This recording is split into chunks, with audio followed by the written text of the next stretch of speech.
events and issues shaping our community. This is Comcast Newsmakers.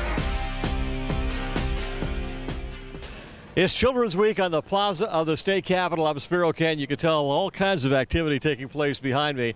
And with us here is Jackie Pons. He's the superintendent of Leon County Schools. And thanks for joining us.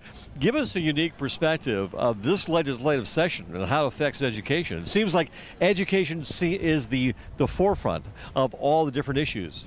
Well, it's well realized education is the future of our state, and during the past 3 years, we've had to reduce our budget locally by $50 million. That's $36 million in our general fund and $14 million in capital outlay. So it's very important that we fund the future of our state. We've been up here very active, and we're just looking forward to the session concluding, and hopefully we can go back and do what we do in Florida, which is produce some of the best students in the country.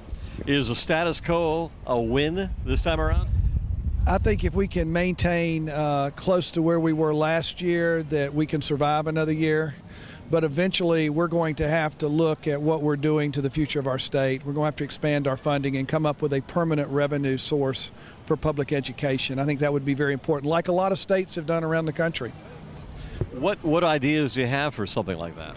Well, I think what our legislature needs to do is go and look at a type of funding model that they think would be sufficient by looking at where we fall. If you look at us, we're dead last in the spending on public education, while we're ranked 17th in what we spend on incarcerating inmates. And I think we need to reverse that and spend some money on the front end where we can keep individuals out of prison. And if you look at 10 states that you want to look at their funding model so we can move up the ladder, I encourage the legislature to do that, because this is their responsibility to fund the future of the state.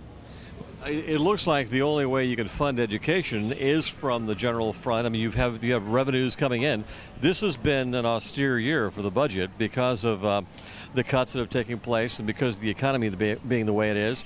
What other alternatives do you have aside from the state funding for education? Well, of course, all the districts have some federal funding. I think the big issue right now, locally, we have $11 million that we use to hire teachers, that's stimulus funding, state stabilization funds. At the end of next year, those funds go away. And what I've been trying to do is get the legislature to start talking about what is their plan for replacing the stimulus dollars. You know, what is their ideas for next year? This state could lose 20,000 teachers at the end of next year if we don't have a plan to replace these stimulus dollars. And I think that's the biggest economic issue that we have in the state of Florida right now. You talk about economic problems. If we're not able to keep these teachers hired that are doing a great job. I mean, in our county, we've not had any pay raises in 3 years, no step increases, but we still have the best teachers in the state, and they're doing a great job. And you and the other superintendents of other school districts feel about the same way on all these issues? I think so. I think we're all very much supportive of our teachers. They do a great job when those classroom doors close. They're one-on-one with students. They produce.